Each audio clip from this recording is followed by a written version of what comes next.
ભાવનગર જિલ્લાના વેળાવદર ભાલ police station વિસ્તારમાંથી police પર હુમલાની ચોંકાવનારી ઘટના સામે આવી છે। જસવંતપુરા ગામે જુગારની બાતમીના આધારે રેડ કરવા ગયેલા પોલીસકર્મીઓ પર કેટલાક ઇસમોએ હુમલો કર્યો હોવાનું સામે આવ્યું છે।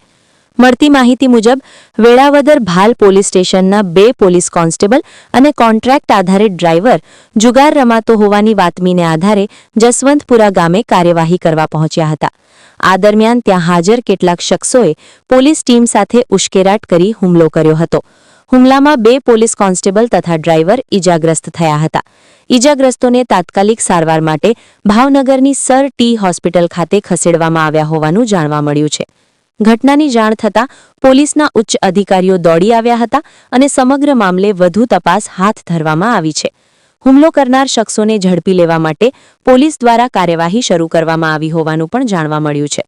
આ બનાવને લઈને પોલીસ વિભાગમાં ચકચાર મચી ગઈ છે અને કાયદો હાથમાં લેનાર આરોપીઓ સામે કડક કાર્યવાહી કરવામાં આવશે તેવી શક્યતા વ્યક્ત કરવામાં આવી રહી છે। રિપોર્ટર મૌલિક દોશી, અમરેલી।